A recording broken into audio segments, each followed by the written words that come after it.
El próximo año vamos a celebrar el 60 aniversario de la Dei Verbum. Y bueno, con el Concilio Vaticano II, esto de verdad fue para la Iglesia Católica una renovación de vivir la fe de una manera más madura y también más cercana al pueblo, ¿verdad? Y yo creo que todavía nos falta mucho, en mi humilde opinión, para poner en práctica todas las directrices que han salido, no solamente de la Dei Verbum, de todas las encíclicas de ahí del Concilio Vaticano II. Y para conmemorar este evento, la Federación Bíblica Católica, la FEBIC, la Federación Bíblica Católica, esta es una organización que agrupa a todos los diferentes organismos, a las diferentes personas o comisiones episcopales que, eh, que de alguna manera están trabajando con la Biblia. Esta es como la máxima casa de autoridad, incluso ahora tiene sus oficinas dentro del Vaticano, la Federación Bíblica Católica, y está dividida por regiones. Está la Federación Bíblica en Europa, en el continente de Europa, por continentes. Y aquí en América, en el continente de América, está dividida por América Latina, que es desde México hasta el Cono Sur, hasta la Patagonia y las Antillas, y América del Norte, que incluye Estados Unidos y Canadá. Y por cada región de la Federación Bíblica Católica hay un representante que está de alguna manera impulsando, promoviendo a la FEBIC. Así que del norte yo soy el representante de esta federación, yo soy el representante de la Federación Bíblica Católica, y también soy misionero claretiano, y también soy el encargado de la pastoral bíblica. Y ahora no estamos, no estamos tanto patrocinando a Libicla, pero sino más bien a la FEBIC. Pero por ustedes también nos pueden estar siguiendo por todos los cursos que ofrecemos en el Instituto Bíblico Claretiano de las Américas. Entonces, como coordinador, como coordinador de la región norte, hemos pensado que sería oportuno ofrecer varias clases para celebrar este acontecimiento del 60 aniversario de la Dei Verbum. Y le he pedido a mis amigos, amigas, que me ayuden para exponer estas clases o para darnos un poquito de su conocimiento con esta finalidad y generosamente, porque esta es una oficina que no tiene presupuesto, ¿no? Y aquí en Estados Unidos no se maneja nada sin presupuesto. Entonces esto es algo que verdaderamente sale de la generosidad de los expositores, por lo cual yo estoy sumamente agradecido de esta ocasión con el doctor Felipe de Jesús Legarreta Castillo. Él estudió su doctorado en Nuevo Testamento en la Universidad de Loyola, aquí en Chicago, y también estudió aquí mismo su maestría. Previo a ello, también tiene la experiencia de haber estudiado los idiomas clásicos del hebreo, del griego, en el instituto, en el pontificio en Roma, ¿verdad? Y también estudió la filosofía en teología en la Universidad Pontificia de México.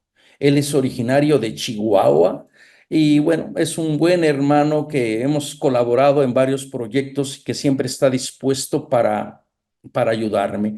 También él actualmente está trabajando con la Universidad de Loyola, tiene varios proyectos tanto en inglés como en español, y está trabajando allí, tiene varias experiencias también en cuestiones de estar trabajando con salud, en el ámbito de la salud, ¿verdad? Y bueno, también ha publicado varias obras. Yo, la única obra que le leí fue su tesis doctoral sobre la figura de Adán y la figura de Cristo como el nuevo Adán, la relectura que hace de Romanos y la carta de los Corintios. Pero también está muy interesado en su quehacer como exégeta, como biblista, en la cuestión de la ecología, según estoy viendo en su currículum, en cuestión también del cuidado de la casa común, del agua, por ejemplo. Así que, hermano Felipe, de verdad te agradezco mucho por tu generosidad, por tu tiempo.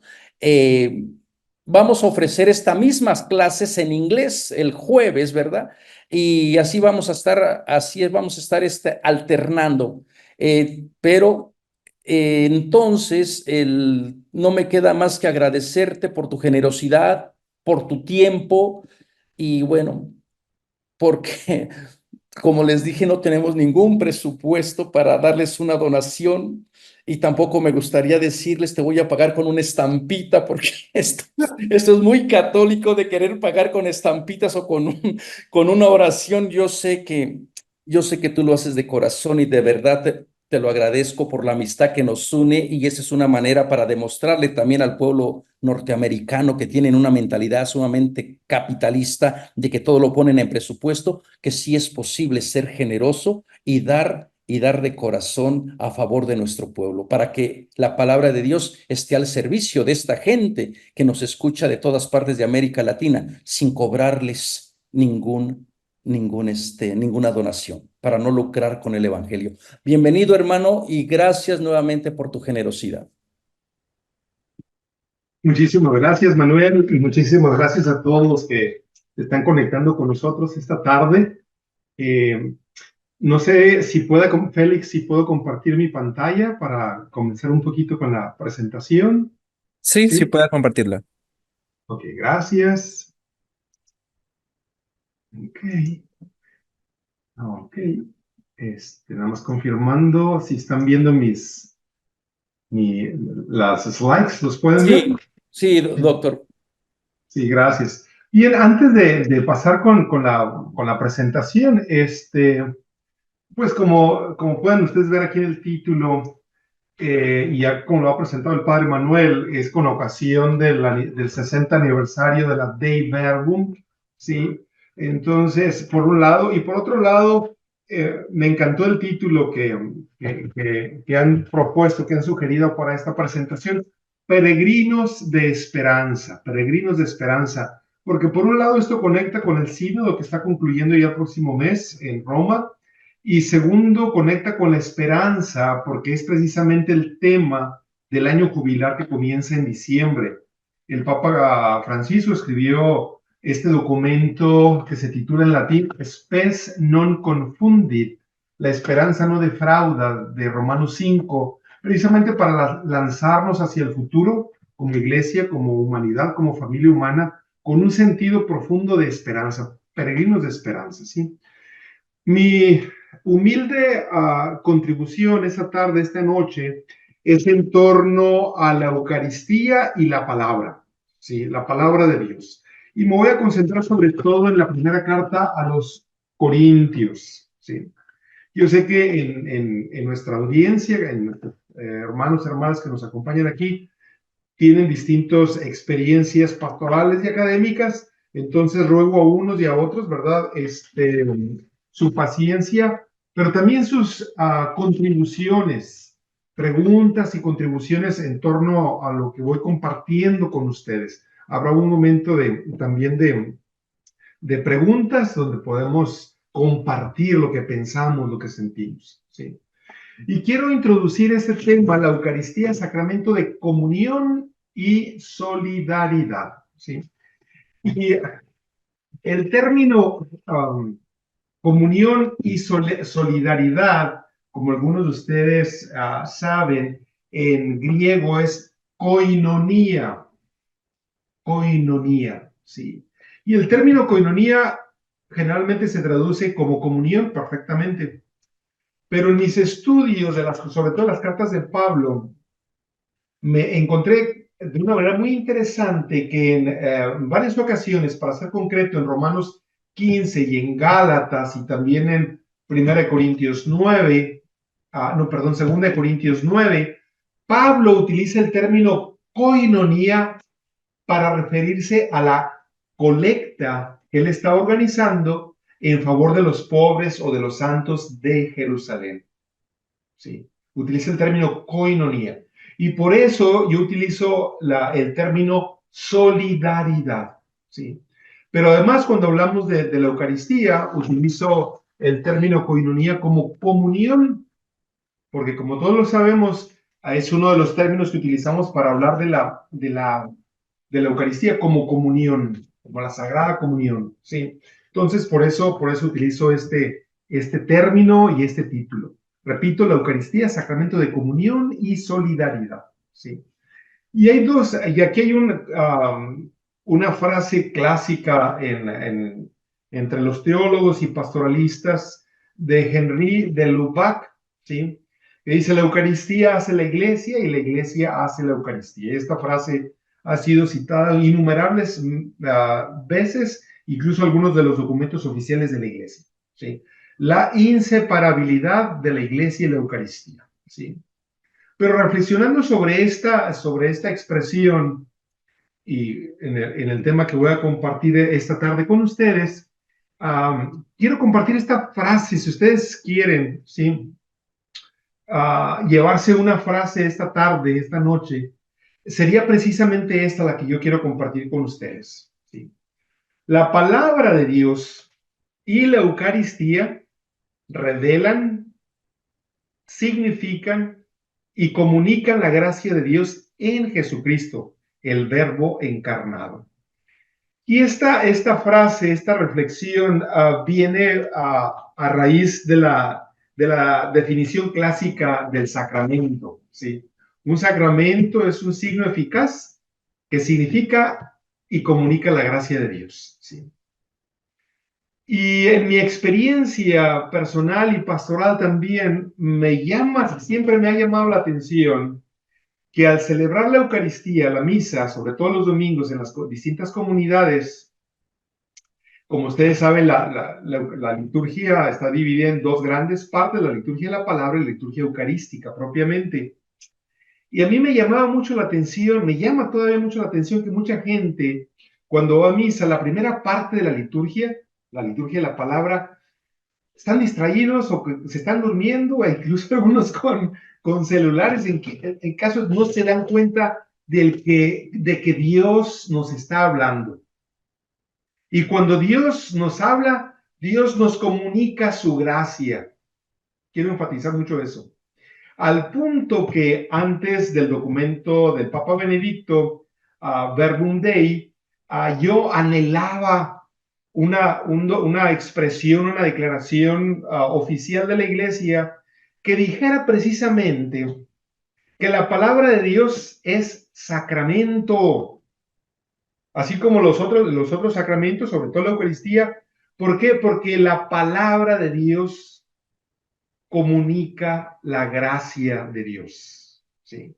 Entonces, por eso quise sintetizar mi presentación con esta frase, unida, como lo vamos a ver más adelante, con la Eucaristía, pero además quiero enfatizar una dimensión ética social de la celebración de la Eucaristía. Eso en términos sobre todo de solidaridad. Es decir, la Eucaristía como comunión es comunión con Dios, con los hermanos, que nos llevan a la solidaridad, ¿sí? Con todos y todas. Sobre todo con aquellos con quienes están en las periferias existenciales. Ese es el punto que quiero compartir con ustedes a manera de introducción, ¿sí? Pues bien, voy a compartir con ustedes algunos frases, párrafos del magisterio de la Iglesia, el primero de Dei Verbum y después de Verbum Dei, ¿sí? Y comenzamos con esta cita de Dei Verbum 21, Dei Verbum, escrito en 1965, publicado en el 65, que resalta precisamente esta inseparabilidad, esa relación intrínseca entre la palabra de Dios y la Eucaristía. Y cito literalmente: La iglesia ha venerado siempre las Sagradas Escrituras, noten ustedes, al igual que el mismo cuerpo del Señor, no dejando de tomar de la mesa y de distribuir a los fieles el pan de vida, tanto de la palabra de Dios como del cuerpo de Cristo, sobre todo en la sagrada liturgia. Y ese es el punto que les comentaba hace un momentito, ¿verdad? El pueblo de Dios se nutre tanto de la palabra como de la Eucaristía. Y me atrevo a decir, más aún, que es de no nutrirse de la palabra de Dios, perdón, ¿sí? La eficacia, la riqueza, el fruto de la participación de la Eucaristía disminuye e incluso sería nulo. ¿Sí? ¿Por qué? Porque no sabríamos el significado de la Eucaristía a no ser del significado que nos revela la revelación por medio de la palabra. ¿Sí? Entonces, este número 21 de Dei Verbum es crítico, es fundamental en esta conexión entre la Eucaristía y la palabra de Dios. En las siguientes secciones voy a compartir algunos párrafos con ustedes de otro documento, Verbum Dei, del Papa Benedicto, sí, muy, muy importante. Pero antes de pasar a este documento, una breve anotación. ¿Qué sucede entre la publicación de Dei Verbum y la publicación de Verbum Dei? Sí. En 1993, la Pontificia Comisión para la Sagrada Escritura publicó un documento titulado La interpretación de la Escritura, de las Escrituras, o la interpretación de la Biblia en la Iglesia. Y el prefacio de este documento fue escrito nada más y nada menos que precisamente por, en aquel entonces, el cardenal Ratzinger, posteriormente Papa Benedicto. ¿Sí? Y en este documento describe la necesidad de los métodos de interpretación de las escrituras y resalta entre estos métodos el método histórico crítico, que tiene por objeto la interpretación de las escrituras en su contexto histórico, cultural, religioso, lo que los autores originalmente quisieron decir a las comunidades de los siglos respectivos en que los sagrados libros, las sagradas escrituras, fueron escritos. Y hago una pausa con ello, ¿sí? Hago una pausa e incluso ojalá que nos dé pie para la reflexión, ¿sí? Porque en la celebración de la Eucaristía, después de la proclamación de la primera lectura, el Salmo, segunda lectura del Evangelio, viene la homilía, como todos ustedes saben, ¿sí? Y hay excelentes predicadores, ¿verdad?, que leen detenidamente y explican detenidamente el texto bíblico, ¿sí? Sin embargo, por desgracia, también hay algunos predicadores que después de la lectura de las Sagradas Escrituras, cuando llega el momento de la homilía que tiene por objeto revelar el significado de las mismas, como lo hizo Jesús con los dos discípulos de Maús, cuentan otras historias personales como si no tuviera nada que ver, como si no hubiéramos escuchado la palabra de Dios. ¿Sí? Por eso es crítico que no solamente la proclamación de la palabra de Dios, sino su propia interpretación. ¿Sí?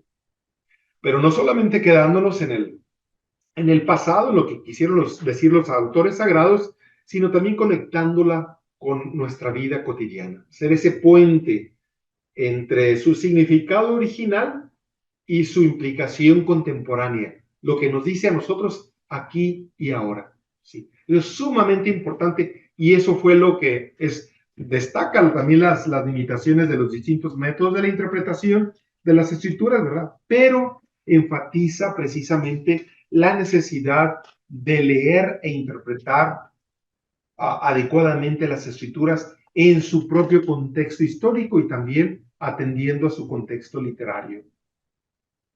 Eso es lo que pasa entre la Dei Verbum y Verbum Dei. ¿Sí?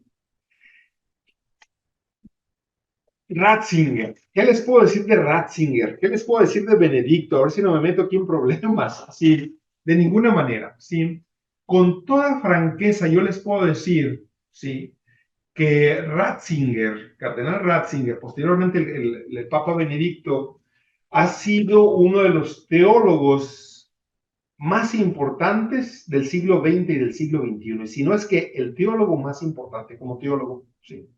Sus escritos, sí, son de una profundidad teológica y espiritual increíbles, al nivel de los grandes doctores de la iglesia, como Tomás de Aquino, por ejemplo, o posteriormente, de una manera más reciente, relativamente reciente, Karl Rahner, sí, pero excelente, ¿verdad?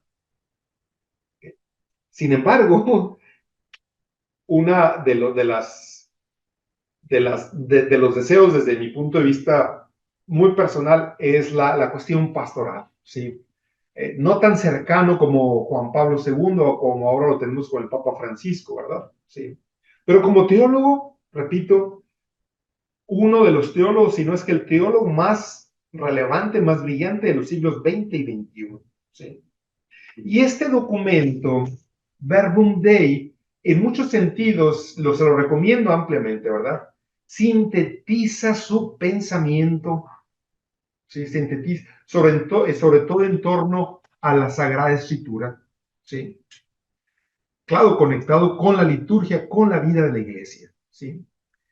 Y al comienzo de este documento, ahí por el número 53, él acertadamente habla de este término hebreo dabar, ¿sí? Dabar, ¿sí?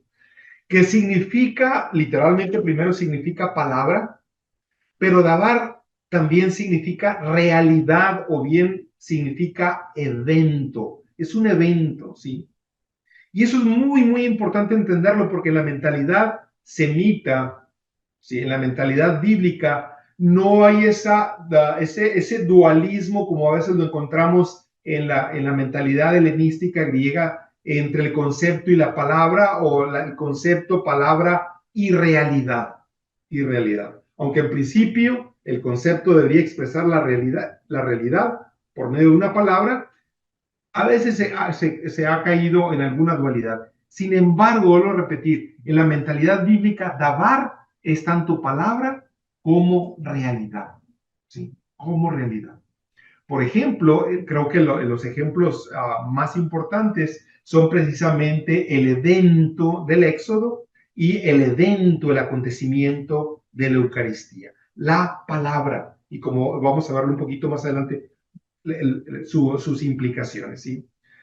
La palabra, el dabar, ¿sí? Nos describe y actualiza, conmemora el evento, por un lado, en el Antiguo Testamento del Éxodo y posteriormente de la Eucaristía. Si no hay dabar, si no hay palabra, no hay conmemoración, no hay actualización. Y vuelvo a repetir de ahí la importancia de la proclamación y la explicación de la palabra, sobre todo en la liturgia eucarística. ¿Sí? En el número 54, hago una pausa aquí. Tenemos una participación de Viviana. Adelante, Viviana. Veo que tiene alguna preguntita, un comentario. Viviana. Veo que tiene la mano arriba, levantadita. Adelante. Gracias, muy amable, buenas noches. Buenas noches. Quería hacer, Adelante. Adelante. ¿me escuchan? Seguro. Sí, quería hacer un comentario con relación a lo que acaba de comentar, que si no hay palabra no habría una celebración. Me llama la atención porque acá donde yo vivo, en varias oportunidades, el sacerdote se lee obviamente todas las lecturas, el Evangelio, y automáticamente hace silencio, pega la vuelta y no hace ninguna reflexión, no hace nada con relación a la palabra. Yo no sabía que esto estaba permitido. Me dijeron que sí, que se puede hacer, pero la verdad que es como usted dice, al leer la palabra, el Evangelio, y no después hacer una celebración, me da la idea como que es una celebración inconclusa. No sé si estoy equivocada. Sí, no, está permitido el silencio después de la proclamación de las lecturas bíblicas, sí, un silencio que nos puede ayudar a No, no, a la lectura. hago alusión después del Evangelio. Después del Sí, Evangelio no después hay del homilía. Evangelio. Sí, después del Evangelio también está permitido, en lugar de la homilía, también está permitido el silencio para reflexionar en torno a la palabra que se acaba de proclamar. Sí está permitido. Desde el punto de vista pastoral, sin embargo, sobre todo en la liturgia, en la misa dominical, es muy laudable, es muy recomendable que el sacerdote o el diácono en algunos casos explique, revele el sentido de las escrituras a la comunidad. La comunidad está sedienta de la palabra de Dios y necesita y se merece un comentario, una explicación de la misma.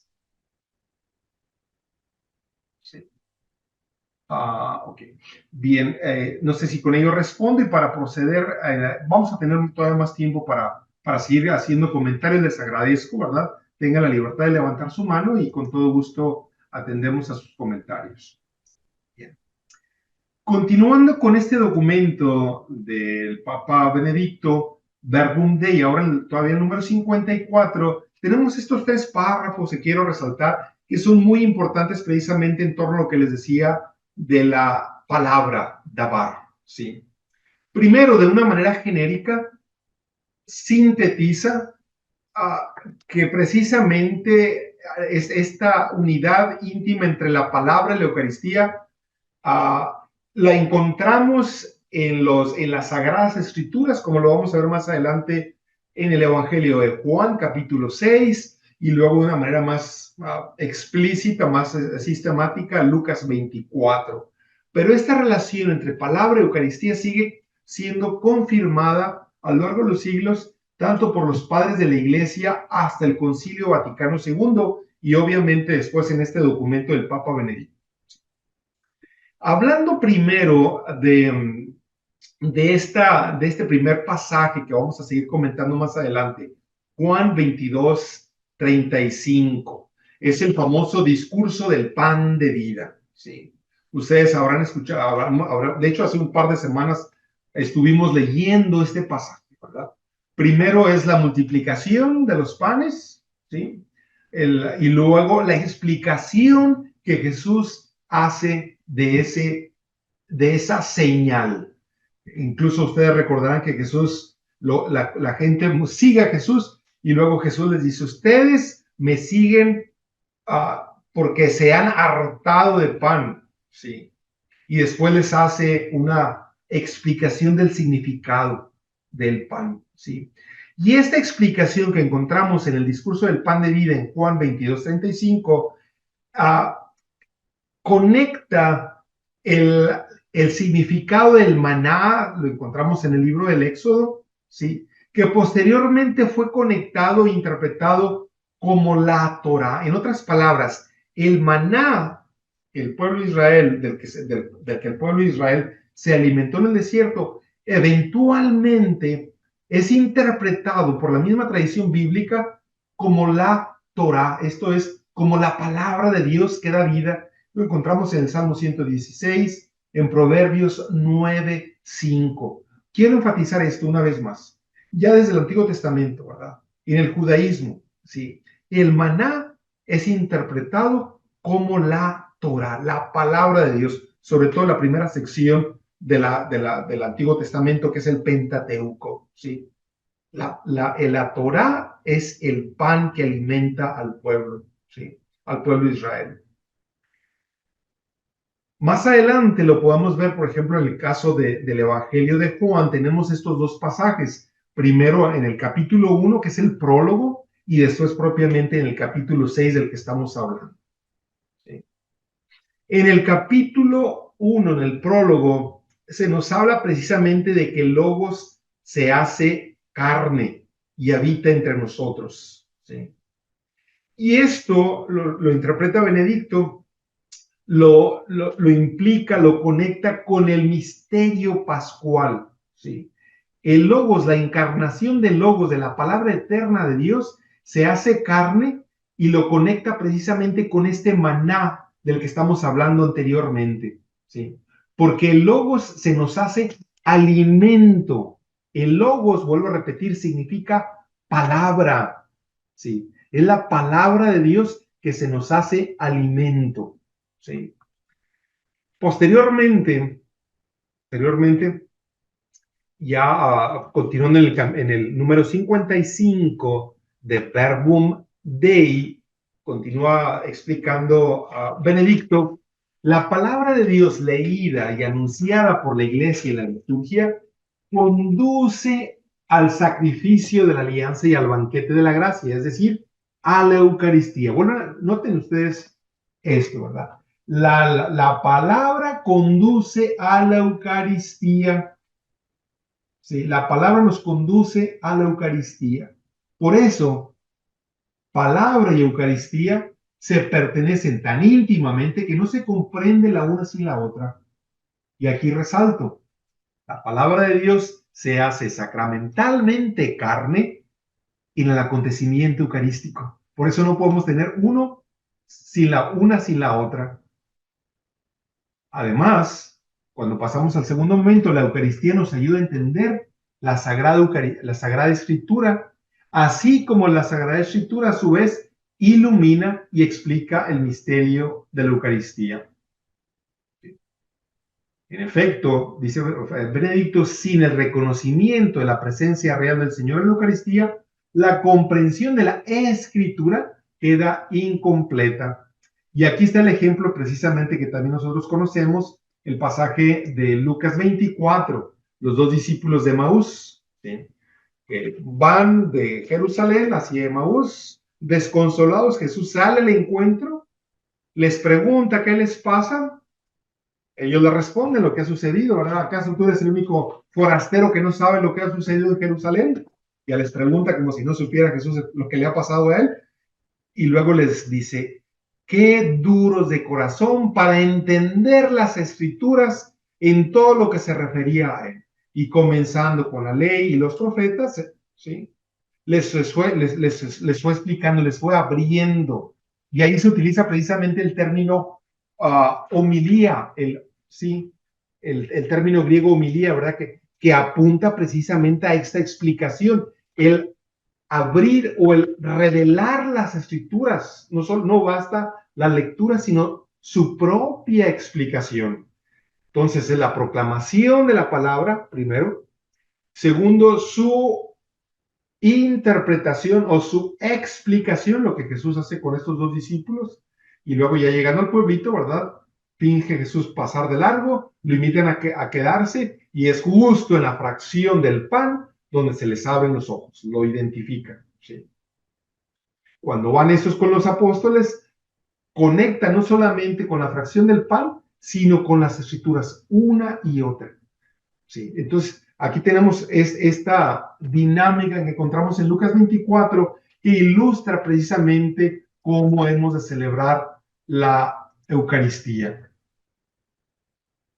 Por último, en el número 56, nos dice Benedicto que la sacramentalidad de la palabra, lo que les decía hace un momentito, ¿verdad? Que yo anhelaba un término similar para la palabra de Dios. La sacramentalidad de la palabra se puede entender en analogía con la presencia real de Cristo bajo las especies del pan y del vino consagrados, ¿sí? Así como tenemos esta devoción y veneración y adoración a la Eucaristía, ¿sí? También de manera análoga nos dice, ¿verdad? Debemos tener esta veneración a la palabra de Dios, y por eso en algunos lineamientos de la liturgia, comenzando con Sacrosanctum Concilium y otros documentos, se designa un lugar especial, lo que es el ambón, a la palabra, ¿sí? A la palabra, que requiere también nuestra propia devoción similar, de manera análoga, como lo tenemos para con la Eucaristía. Al acercarnos, pues, al altar y participar en el banquete eucarístico, realmente comulgamos el cuerpo y la sangre de Cristo. La proclamación de la palabra de Dios en la celebración comporta reconocer que es Cristo mismo quien está presente y se dirige a nosotros para ser recibido. En otras palabras, Cristo se nos comunica tanto, una vez más, en su palabra como en su cuerpo. Se nos comunica, se nos revela, nos transforma, nos santifica. La palabra de Dios santifica. Y aquí hago una pausa y con eso concluyo pues las contribuciones de Verbum Dei, comenzando también con Dei Verbo. Hago una pausita aquí antes de pasar a algunos comentarios de algunos de los relatos bíblicos de la institución de la Eucaristía para por último concentrarnos en 1 Corintios 11. Hago una pausa aquí por si alguno tiene alguna observación, un comentario.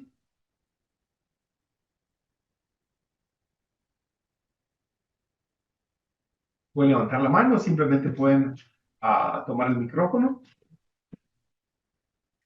Solé Mirabelli, adelante Solé.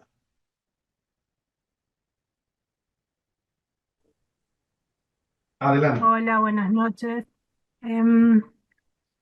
A mí me pasó hace poco que estaba distrayéndome en YouTube. No, perdón, esto fue en Instagram y me apareció como un video supuestamente de una película en donde unas religiosas leían el Concilio Vaticano II y se largaban a llorar porque les afectó como muy negativamente. O sea, les sacaban ciertos privilegios que ellas sentían que tenían o algo así. La verdad que yo nací posterior al concilio, entonces me preguntaba eh, cómo era la Eucaristía antes, porque un poco como que todo esto me parece muy natural. Para mí la Eucaristía es compartir, es escuchar. ¿Se entiende lo que pregunto? Entonces, digo, ¿qué pasaba antes? Quizás no entiendo bien eso. Sí, gracias, Solé. No, es excelente pregunta. Efectivamente, uno de los frutos del Concilio Vaticano II, sobre todo de Dei Verbum, fue la apertura de la traducción de las Sagradas Escrituras en lo que se conocen como las lenguas vernáculas. Porque antes del Concilio Vaticano II, como ustedes saben, se celebraba la misa en latín, ¿sí? Pero la gran mayoría de la gente no tenía conocimiento de latín y por lo tanto, pues, no escuchaba, no entendía efectivamente la palabra de Dios. Entonces, esa fue una gran contribución del Vaticano II, Dei Verbum Sacrosanctum Concilium, de que la palabra de Dios se leyera, se proclamara en la lengua vernácula. Y esa fue una de las grandes contribuciones, ¿verdad? Otras, actualizaciones también para la celebración de la Eucaristía, ¿verdad? Pero en torno a la palabra, creo que esa fue la contribución más notable, más importante. Muchas gracias. ¿Alguna otra observación de los documentos que acabamos de ver antes de pasar a los textos bíblicos?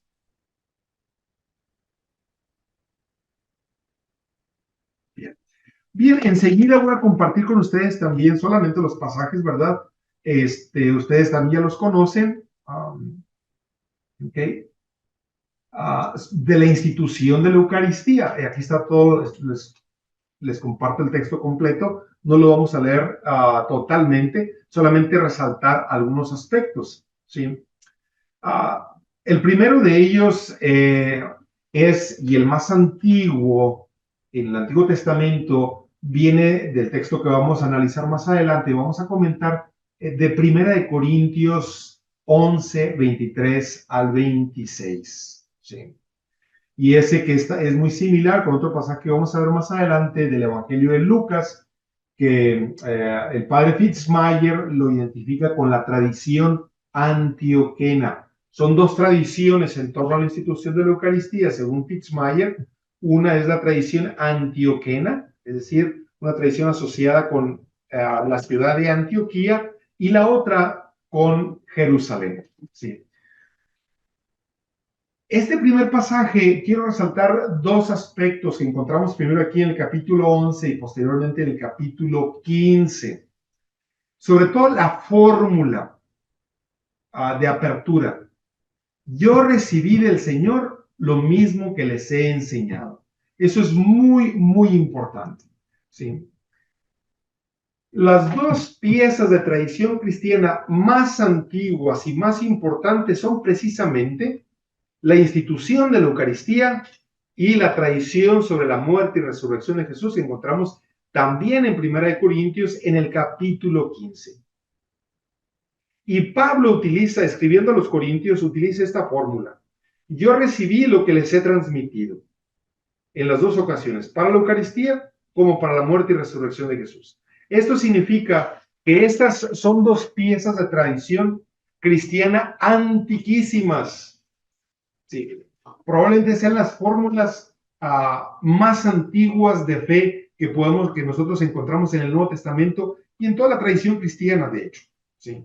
La Eucaristía y la resurrección. 1 Corintios 11, 1 Corintios 15, que además no solo Pablo habría recibido, sino él lo menciona, ¿verdad? Los cristianos en Corinto, perdón, probablemente ya conocerían esta tradición, ¿sí? Esa es la primera observación de esta fórmula del recibir y transmitir. Recibir y transmitir. Y luego aquí viene, ¿verdad? Lo que Pablo cita de lo que ocurre en la última cena, ¿sí? La noche en que fue entregado, tomó pan, después de dar gracias lo partió, dijo, esto es mi cuerpo para ustedes, hagan esto en memoria mía. ¿Sí? De la misma manera con la copa, después de haber cenado, diciendo, esta es la alianza nueva en mi sangre, hagan esto cuantas veces la beban en memoria mía. Y por último, lo que yo llamo esta dimensión escatológica, ahorita explico, de la celebración de la Eucaristía, porque todas las veces coman este pan y beban esta copa, proclaman la muerte del Señor hasta que Él venga, el Maránata, ven Señor Jesús. Algunos aspectos que caben resaltar en este pasaje tan crítico, tan importante, más adelante podemos retomar algunos elementos. ¿Sí? Además del aspecto tradicional, yo recibí, yo pasé, ¿sí? Como ustedes saben,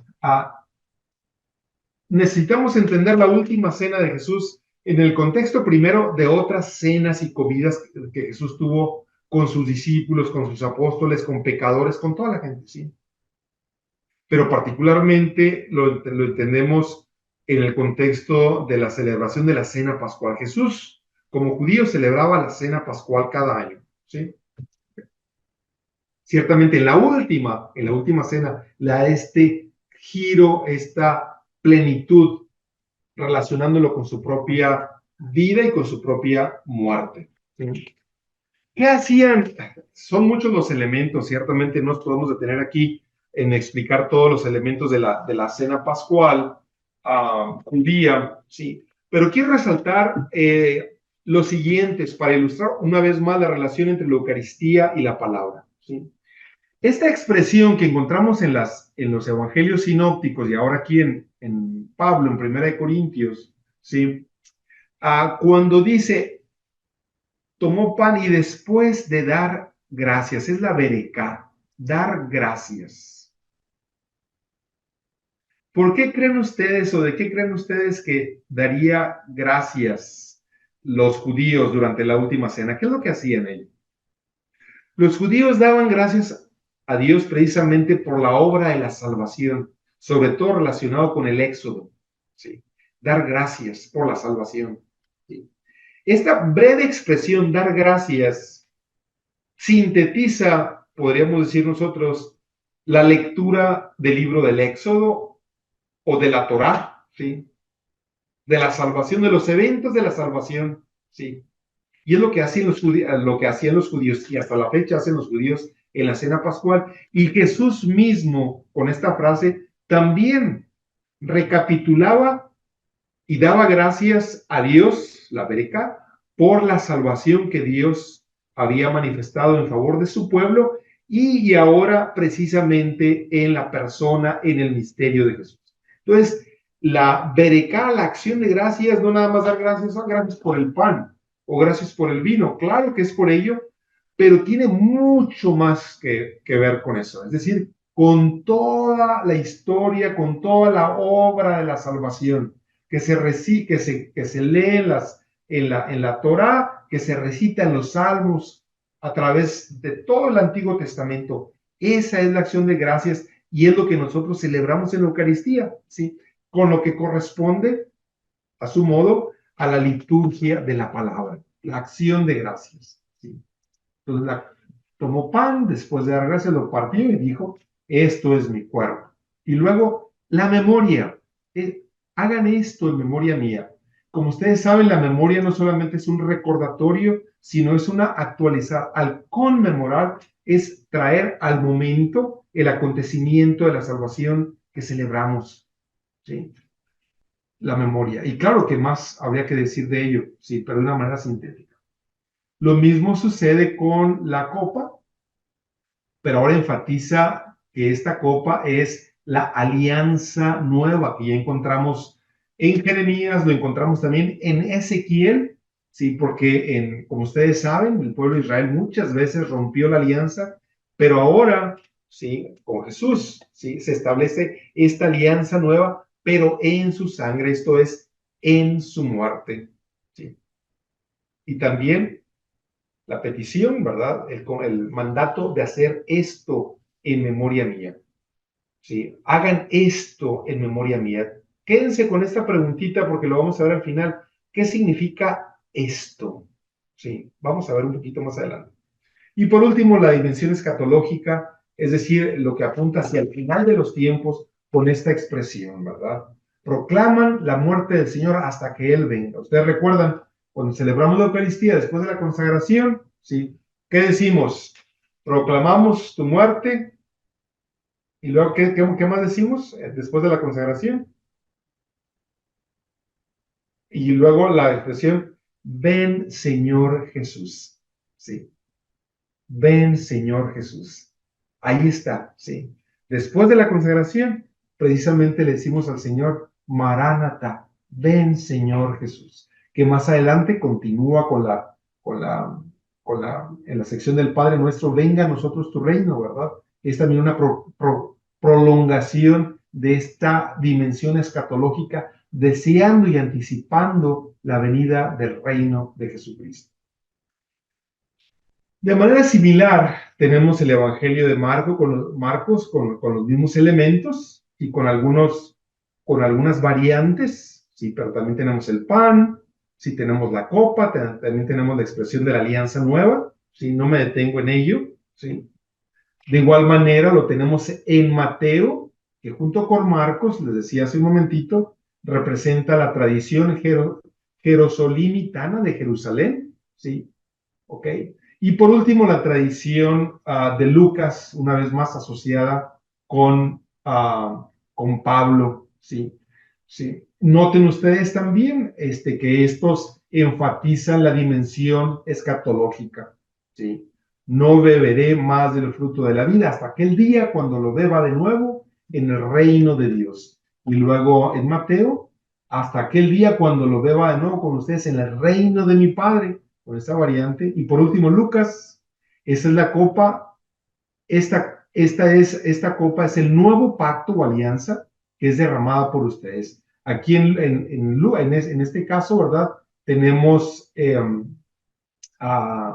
el caso, sí, de dos copas en la tradición de Lucas. La segunda es la copa que está asociada precisamente con la acción de gracias. Es la única variante más significativa con Lucas. Entonces tenemos estas tres tradiciones atestiguadas por los evangelios sinópticos, Mateo, Marcos y Lucas, y también atestiguada por Pablo en Primera de Corintios.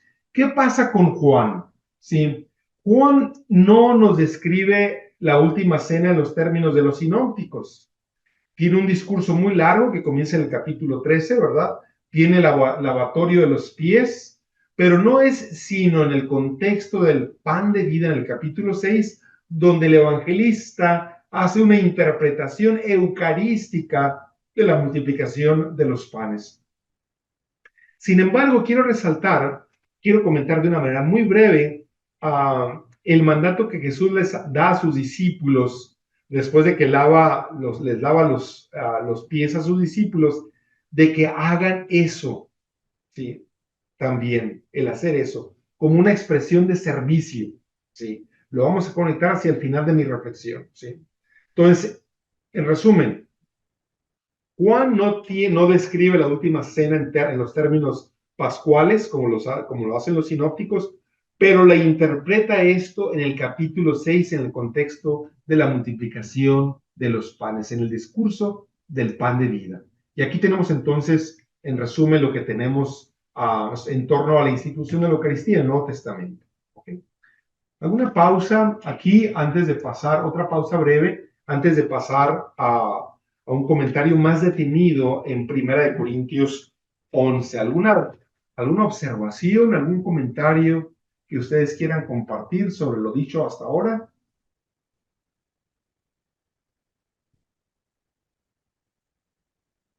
Bien, tendremos más oportunidades de seguir compartiendo. Vamos pues por último a reflexionar en torno al capítulo 11 de la primera carta a los Corintios. ¿Sí? Unas cuantas anotaciones para entender el significado de este pasaje en 1 Corintios en su propio contexto histórico y cultural, religioso, y también las implicaciones que este pasaje tiene para nuestro tiempo. ¿Sí? Primero, ¿sí? ¿Cuál es la situación o por qué escribe Pablo esta carta a los Corintios? ¿De qué se trata esta carta? ¿Por qué les escribe? Son varios los elementos, pero el elemento común, sí, que ya está presente desde el principio, desde el saludo después del saludo que Pablo les dirige a los Corintios, son las divisiones, que había divisiones. Les escribe esta carta porque había divisiones entre ellos. Y la palabra griega para divisiones es esquismata, ¿sí? Como cismas.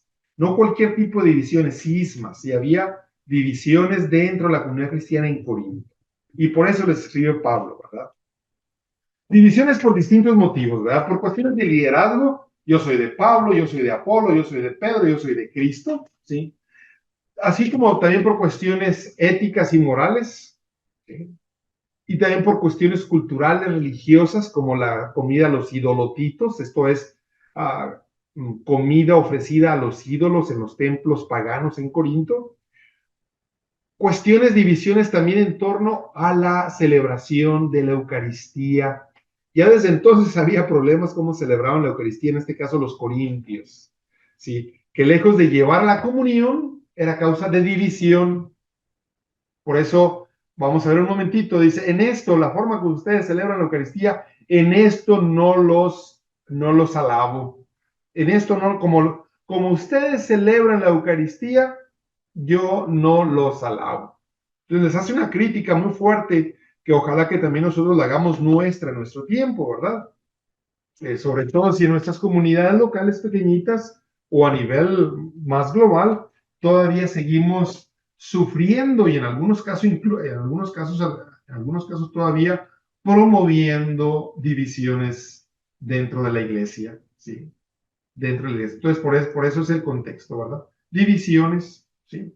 Por eso los exhorta, ¿sí? ¿Ok? En nombre de nuestro Señor de Jesucristo, que todos digan lo mismo y que no haya divisiones entre ustedes. De eso se trata la carta, ¿sí?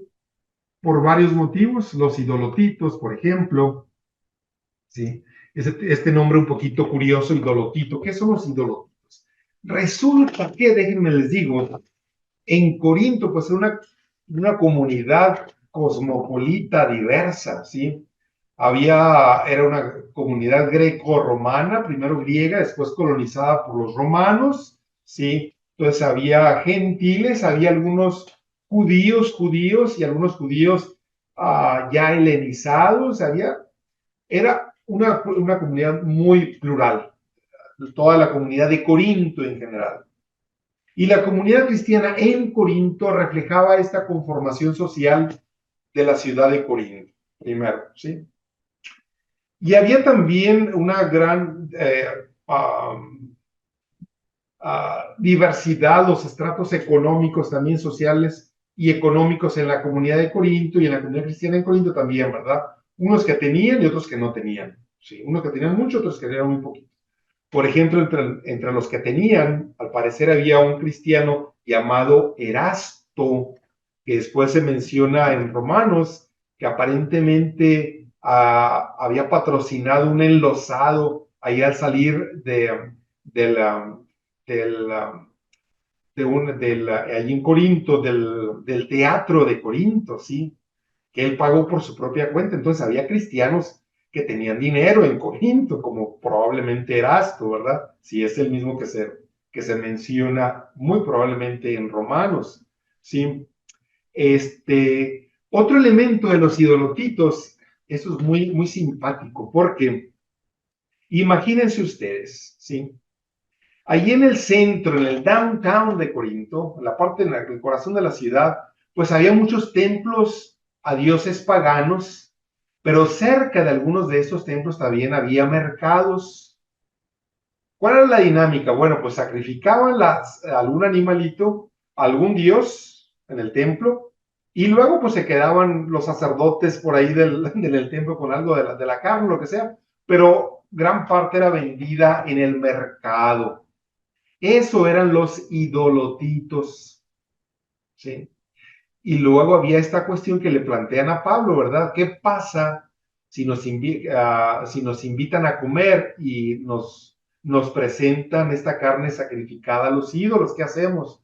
Y Pablo da algunas explicaciones. En primer lugar, los idolotitos no son nada porque son ofrecidos a los dioses, a estos ídolos que no son nada. Entonces, no es nada, ¿sí? No tiene que ver nada. Y va a dar varias explicaciones y al final hace una exhortación pastoral muy práctica, ¿sí? Muy práctica, que dice, bueno, si te invitan a cenar y te ofrecen algo de comer, y ellos no te dicen si fue o no ofrecida a los idolotitos, no preguntes y tú come, sí. Pero si alguien de ahí, los débiles, que se conocen como los débiles, que creían que los idolotitos eran algo, ¿verdad? Que efectivamente sacrificaban los ídolos, Pablo recomienda abstenerse de esta carne, ¿sí? Les menciono esto de los idolotitos porque está muy asociado también, como lo vamos a ver en un momentito, con la celebración de la Eucaristía. Sí, porque aparentemente antes de la celebración de la Eucaristía, los cristianos en Corinto, sobre todo los que estaban económicamente bien o mejor, se reunían antes y comían y bebían, y después los que venían del campo de trabajar llegaban más tarde a la celebración de la Eucaristía, ya no había que comer, sí. Entonces por eso Pablo no los alaba, los exhorta a no hacer eso, ¿verdad? Más bien les dice, coman y beban en sus casas, ¿sí?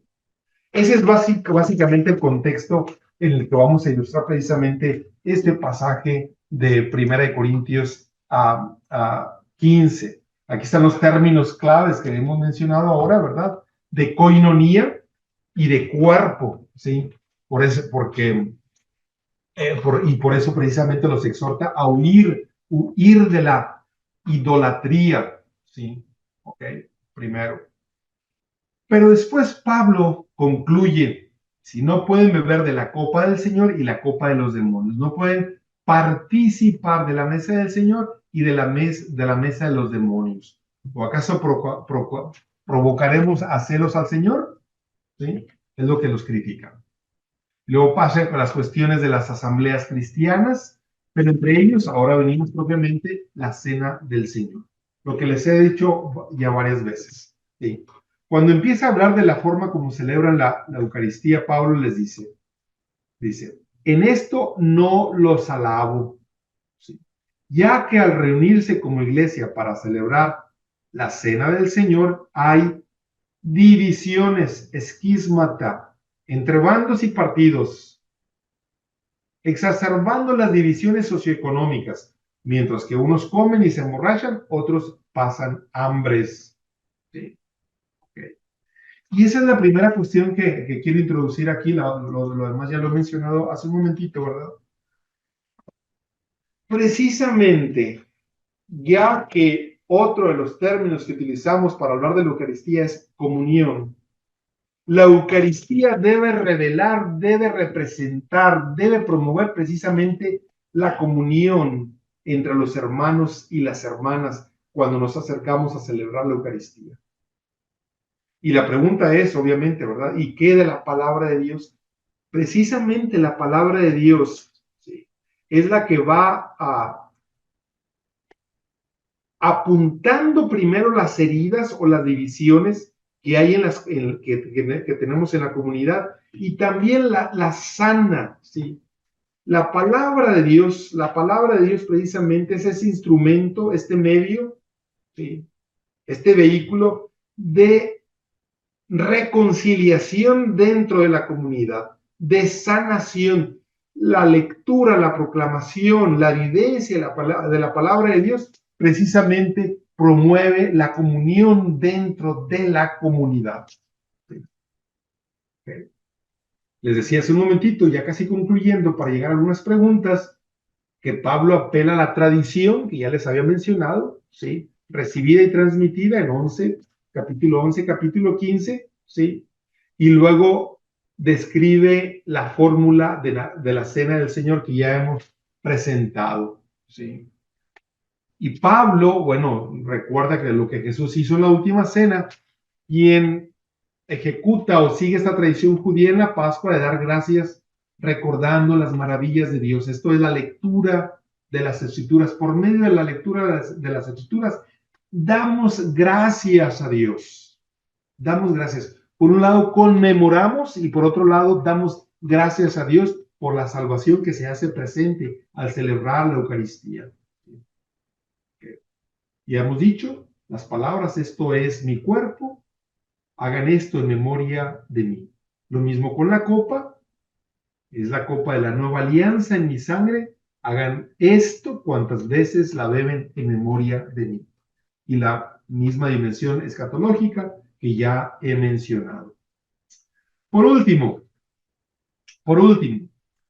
Pablo deriva unas conclusiones éticas y sociales a raíz del significado de la celebración de la Eucaristía, de la Cena del Señor, invitándoles a examinarse y a juzgarse a sí mismos de tal forma que cuando se reúnan para comer, espérense unos a otros. Si alguno tiene hambre, come en su casa, lo que les decía un momentito. Los demás asuntos los arreglaré cuando vaya. Pablo les anticipa. Bien.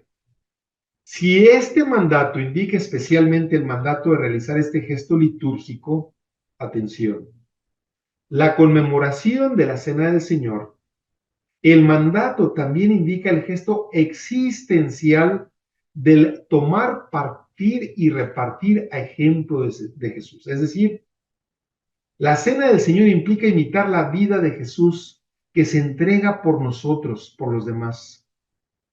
Y de ahí la fuerte conexión que Pablo hace entre la Cena del Señor y los banquetes entre cristianos que demandan koinonía, esto es, comunión y solidaridad. Hay otros temas que Pablo discute en la carta a los Corintios, en el siguiente capítulo 12, que no me detengo aquí, cuando utiliza extensivamente el significado de cuerpo, ¿sí?, para ilustrar precisamente a la iglesia como el cuerpo de Cristo, conectándolo esto otra vez con la koinonía, con la comunión que la Eucaristía debe promover y representar, la comunión de todo el pueblo, ¿sí?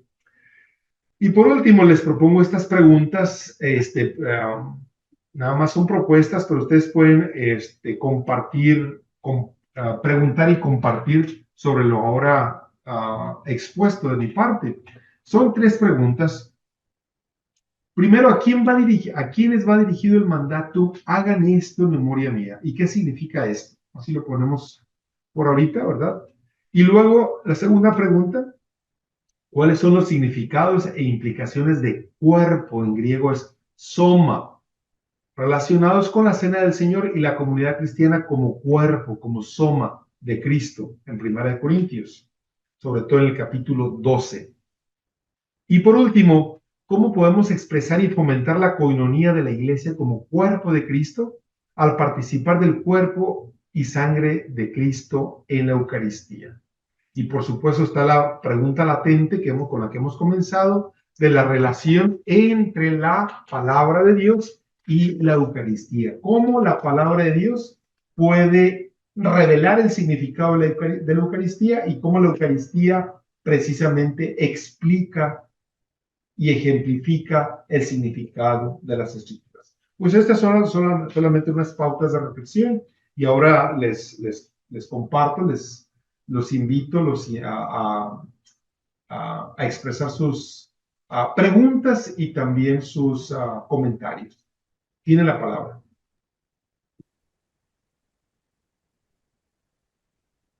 No sé si Pueden padre, alzar la mano Alan, virtual. si la mano virtual, muy bien, gracias. Entonces, gracias por poco a poquito. Entonces tenemos primero a Padre Viviana. Frank, creo que tiene la mano por allí. Perfecto. Padre Frank, adelante. Y luego Viviana. Unmute. Ahí está ya.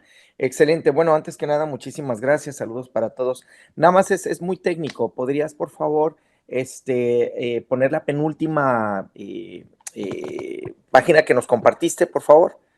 Antes de esta de las preguntas, ya ves que es una penúltima ponencia. Si la puedes poner de nuevo, por favor. La Esa. del cuerpo. Sí, Esta. es ahí, nada más. Eso sería todo. Muchas gracias. Que tú tomando mis fotos. Seguro. Aquí dejamos un poquito para que tomes perro. Ya Sí, está. espérame. Ahí está. Gracias, gracias. No, con todo gusto, padre. Sí. Bien, y luego Viviana. A mí sí me puede mostrar la última donde están las preguntas, que quisiera hacer algún comentario. Sí, cómo no.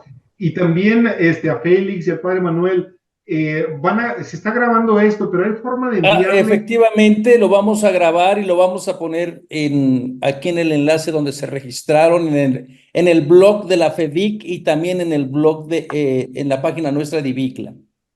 ¿También Sí, padre. pondrán las ponencias? Efectivamente. Excelente. Gracias. Entonces también el PowerPoint se puede compartir, ¿verdad? ¿Con ellos? Sí. Perfecto. Perfecto. Esto es de ustedes. Sí. El PowerPoint se los vamos a enviar a las personas que se registraron y que los deseen. Muy bien. Gracias, padre. Muy Gracias.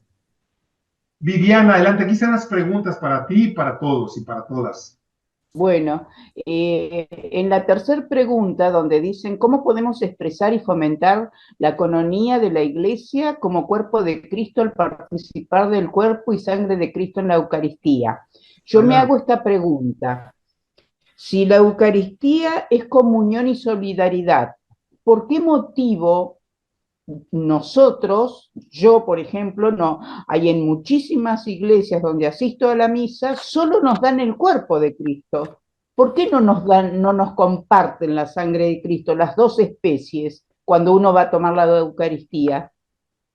Sí, eso depende mucho de las prácticas pastorales locales de cada iglesia. Sí. Por ejemplo, aquí en los Estados Unidos, la gran mayoría de las parroquias comparten la Eucaristía, tanto el cuerpo como la sangre de Cristo.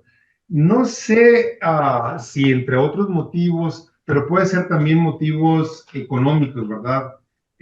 Nuestras comunidades pobres no tienen suficiente dinero para No, yo no estoy hablando de comunidades pobres, estoy hablando de lugares donde uno sabe de que hay acceso, hay posibilidad de que pudiéramos recibir la Eucaristía en las dos especies y no la dan. Entonces, ¿cómo podemos hacer esto para fomentar justamente esta solidaridad que tendría que ser dada desde la misma iglesia? ¿Por qué consentir de que se nos dé solamente el cuerpo?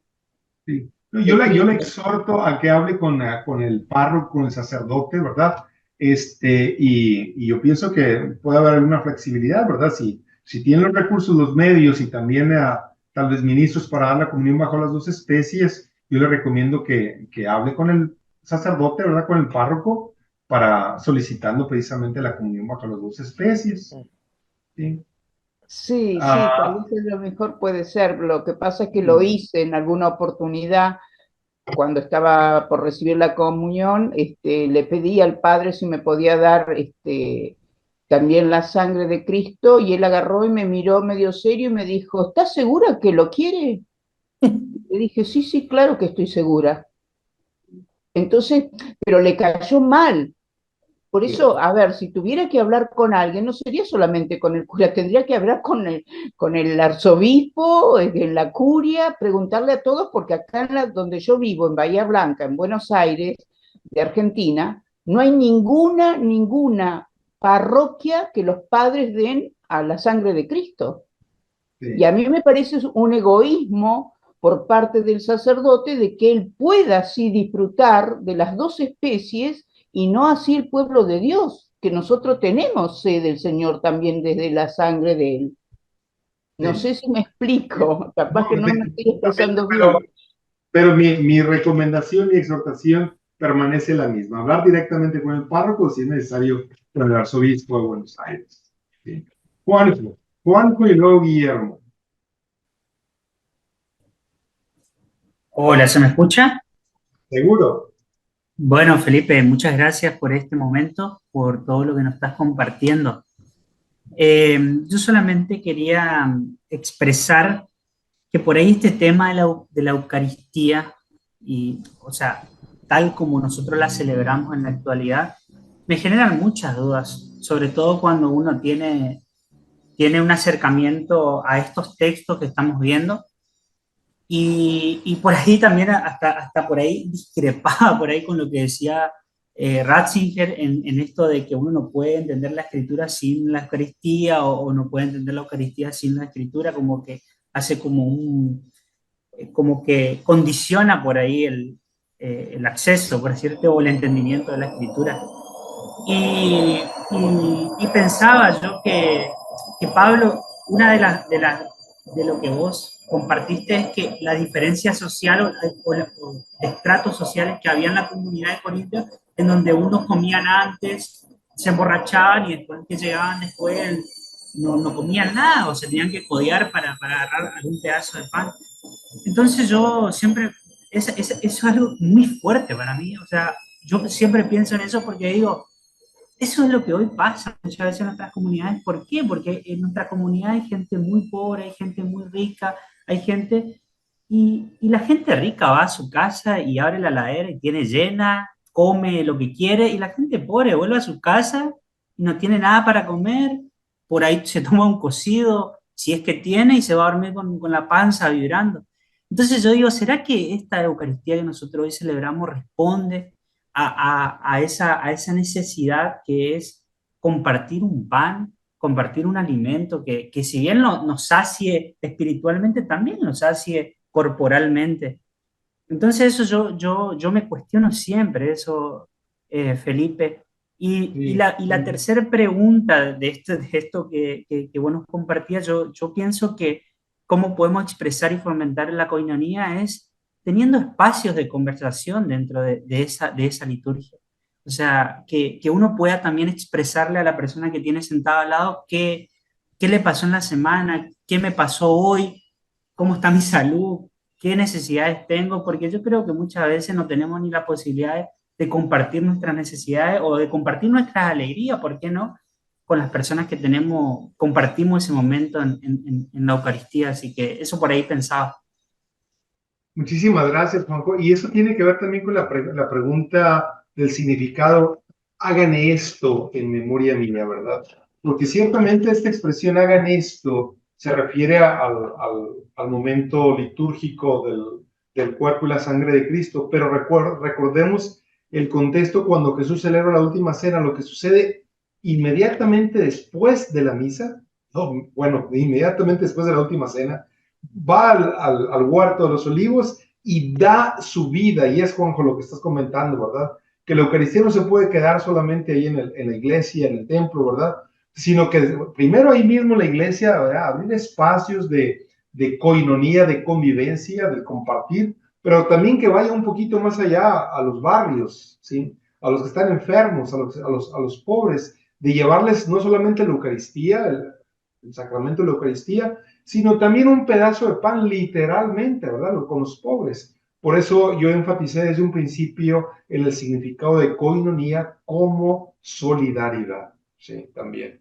Gracias. Tenemos a Guillermo y luego a Adalberto y luego Guillermo Olazorán de Argentina y luego Adalberto y luego Guillermo Parra. Tenemos dos Guillermos ahí.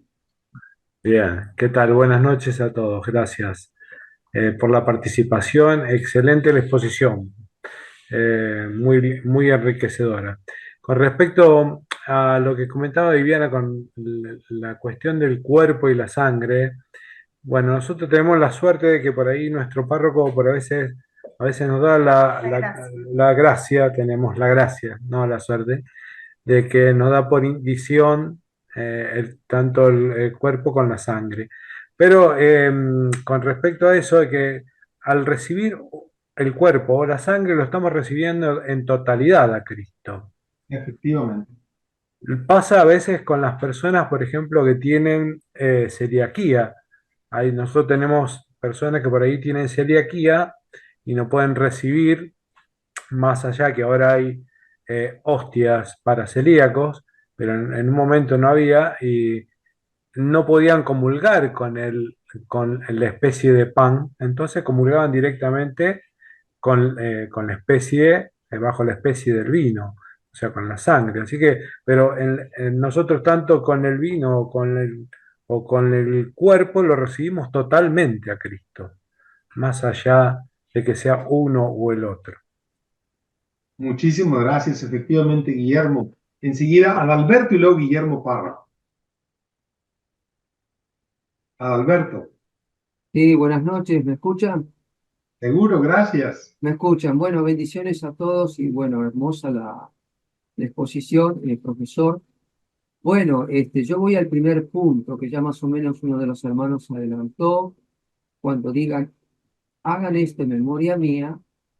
Y bueno, cuando nosotros recibimos el pan bajado del cielo, la Eucaristía, recibimos una realidad encarnada que se tiene que encarnar en nosotros y que nosotros, de ahí viene la palabra misa, llevarlo. O sea, lo que nosotros, cuando nosotros hacemos memoria del Señor en la misa, no lo hacemos solamente en memoria por una cuestión comunitaria para la iglesia, sino también llevar lo que nosotros recibimos en el mensaje, en primer lugar de la palabra, y de la Eucaristía que se encarna en nosotros, haciéndonos solidaridad con el que lo necesita. Por eso la palabra misa, hacia afuera. Hagan esto en memoria mía. ¿Por qué digo esto? Porque muchas veces yo veo que nos encerramos a veces en nuestra propia liturgia, en nuestra propia iglesia, con los mismos que estamos ahí dentro de la misma iglesia, y no salimos por afuera hacia la periferia. Y la realidad es que nosotros tenemos que ser ese pan de vida, ese pan de vida visible, esa realidad encarnada de la palabra y de la Eucaristía hacia otros. Por eso viene el Papa, dice, una iglesia en salida. Una iglesia que no se encierra en sí mismo, sino que justamente lleva ese evangelio de vida hacia afuera de la iglesia, hacia la periferia. Es una manera, digamos, de salir de ese entorno, estamos mirándonos siempre nosotros. Y después, para concluir, en relación a Viviana que hablaba sobre el tema del pan y del vino, nosotros, yo en la comunidad que estoy, sí, no hay problema, siempre generalmente comulgamos bajo las dos especies. Pero sea con vino, sin vino, para mí, mi modesta opinión, es justamente ser mensajeros de la buena noticia. En los discípulos de Maús está claro. Cuando reconocen a Jesús, lo reconocen en la fracción del pan, y después que lo reconocen en la fracción del pan, salen de Maús y salen ya en misión y vuelven a Jerusalén, como queriendo decir, nuestra misión es proclamar y llevar la palabra de vida. La misión del cristiano católico es llevar ese pan de vida a tanta gente necesitada que hay. Por ejemplo, en Argentina estamos viendo la situación. dificilísima, Sí. no solamente por lo corto. Para mí, ese pan de vida tiene que ser el pan que transforme y cambie a mucha gente que está por fuera de la iglesia. Gracias. Gracias, Alberto. Y una vez más, creo que reconectamos con la pregunta, hagan esto en memoria mía. O sea, lo mencionas y gracias por resaltarlo, Adalberto. O sea, es el momento eucarístico, el sacramento, ¿verdad? Pero el esto también, llevar la palabra, sí, llevar la vida, el sacrificio de la propia vida en servicio a los demás. Es decir, hagan esto, debemos enriquecerlo, ¿verdad? Expander el significado de esto, no solamente a la Eucaristía estrictamente hablando, sino también el llevar la palabra, el llevar la vida, el servicio, la entrega a los demás. Guillermo, por favor.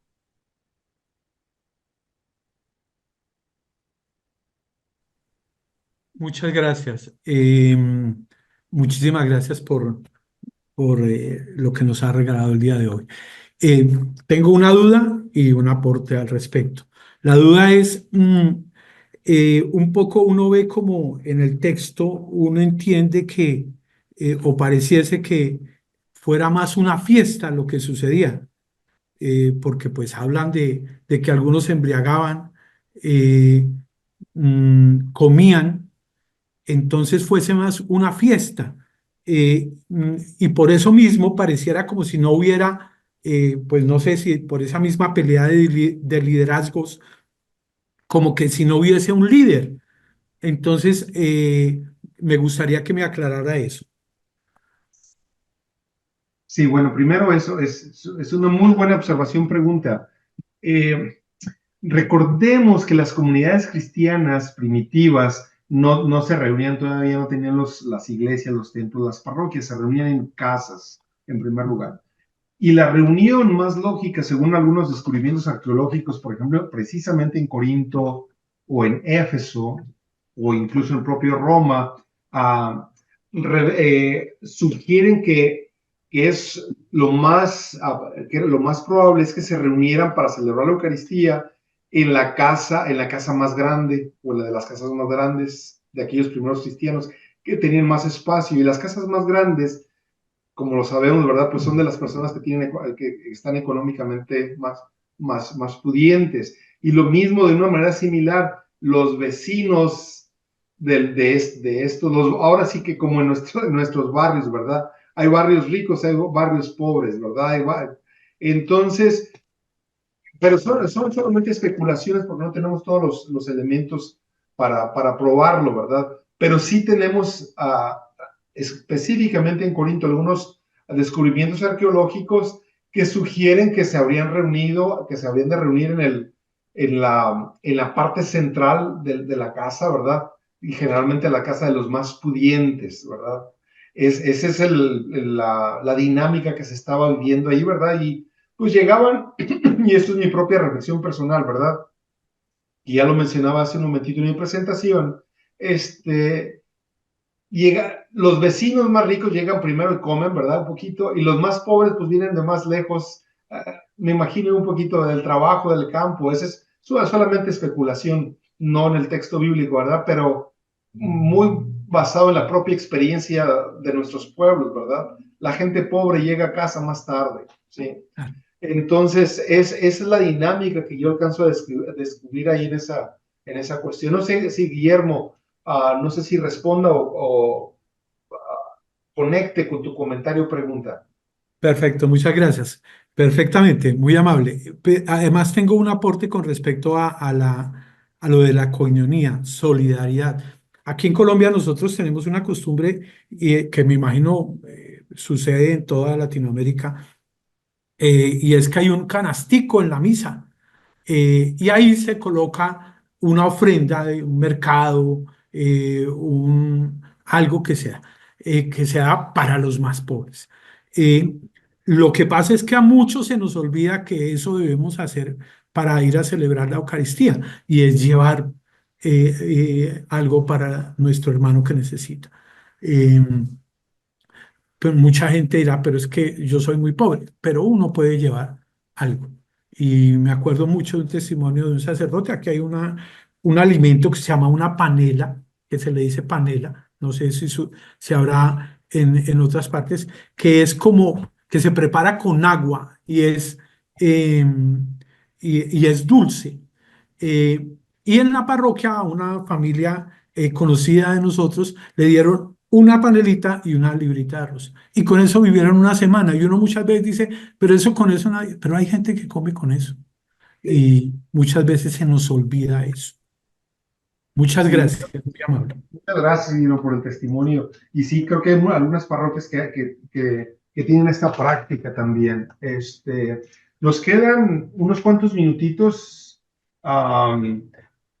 Padre Manuel, no sé si nos des la pauta del ritmo. Y hay algunos comentarios que han respondido a la pregunta. Por ejemplo, Sandra dice que hagan esto en memoria mía.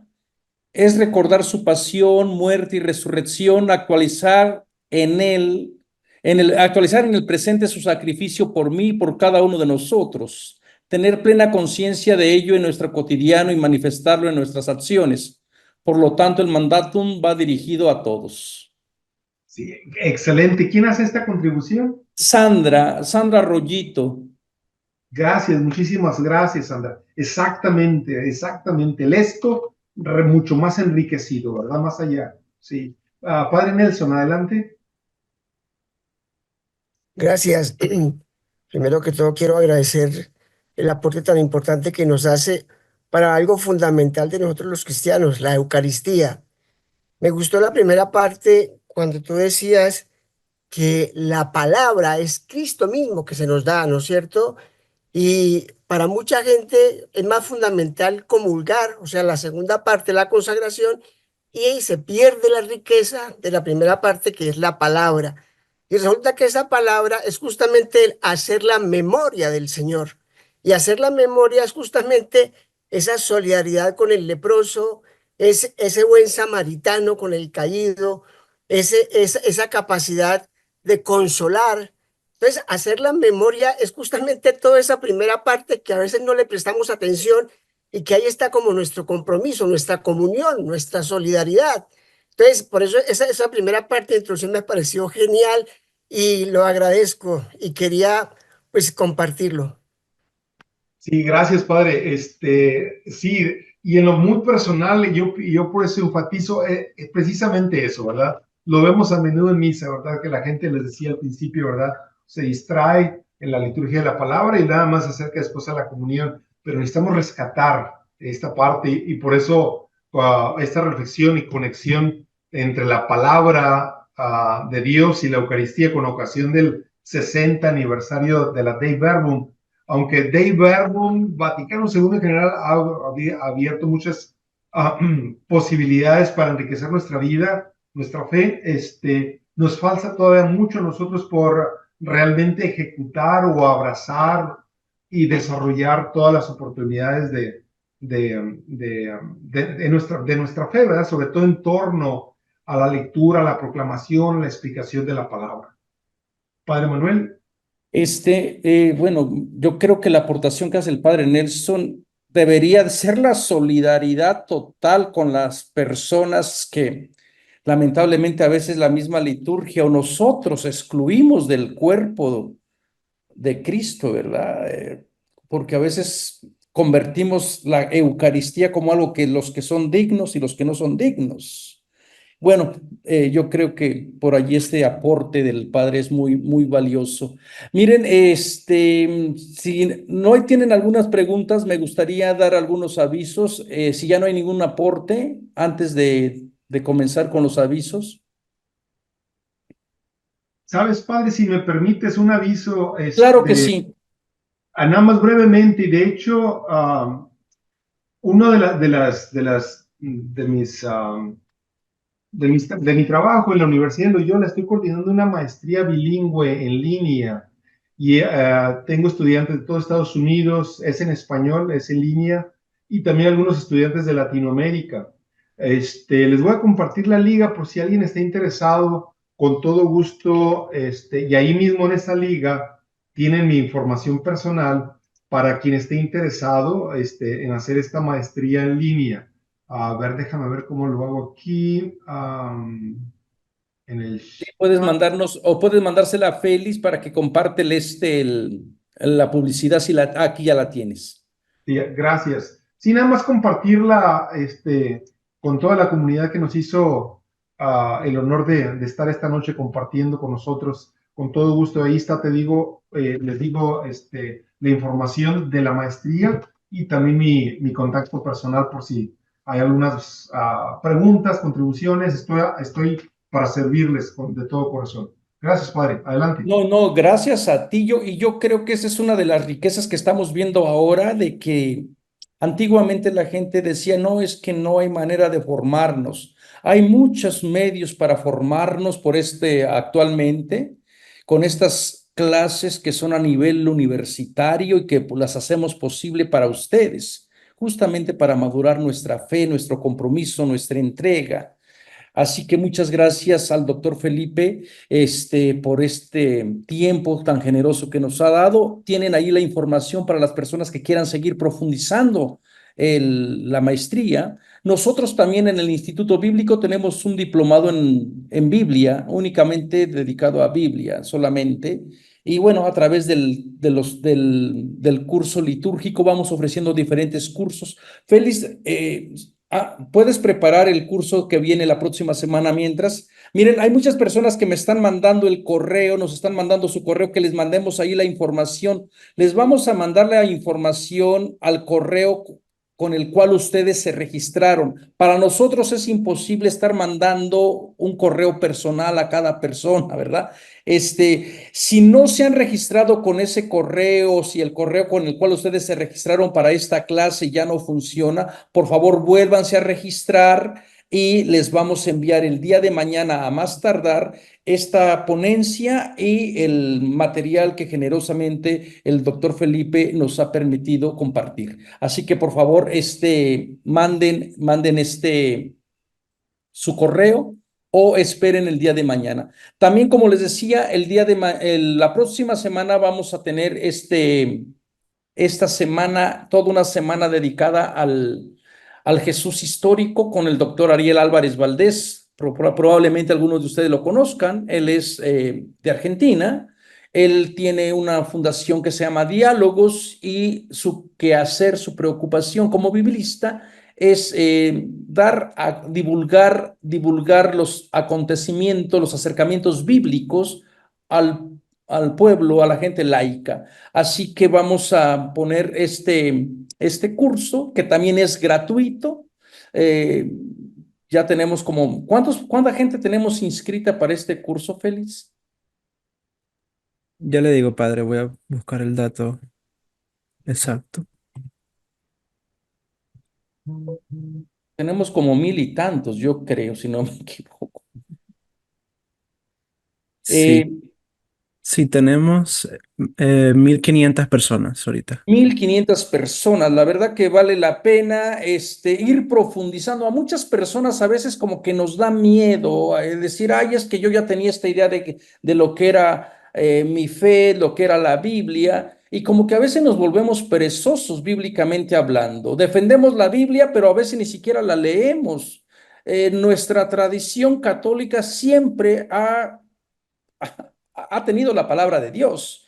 Y a veces es triste que nosotros conocemos el nombre de todos los del equipo de la selección mexicana, de la selección de Argentina, y no conocemos ni siquiera los 12 profetas o los 12 apóstoles, y como que hay este desconocimiento, ¿verdad? Bueno, tratemos otra vez de enamorarnos de la palabra de Dios, y qué mejor manera que comenzar este mes donde celebramos el mes de la Biblia con quién fue Jesús. ¿Realmente existió Jesús? ¿No se los habrá inventado la iglesia? ¿Por qué no concuerdan algunos evangelios en la manera en que presentan a Jesús? ¿Cuáles son las fuentes que tenemos para acercarnos al Jesús histórico? ¿Realmente Jesús hizo todos los milagros que se dice que hizo? Bueno, desde el punto de vista histórico, recuerden que son las disciplinas y son gracias también a la Dei Verbum que impulsó la manera de ayudarnos, de acercarnos a los textos bíblicos, ayudados de otras herramientas, de otras disciplinas, y por supuesto, por el método histórico crítico. Así que, hermanos y hermanas, ya lo saben, las personas que quieran registrarse lo pueden hacer. Es totalmente gratuito y es a la misma hora, de 7 a 9 de la noche. Si no tiene ninguna otra pregunta, no me queda más que darle las gracias por su generosidad, por su tiempo, y también al doctor Felipe por haber estado con nosotros, y nos vemos entonces. De aquí a un mes vamos a tener otra ponencia con esta misma serie de la FEBIT, celebrando el 60 aniversario de la Dei Verbum. Muchas gracias, que Dios les bendiga.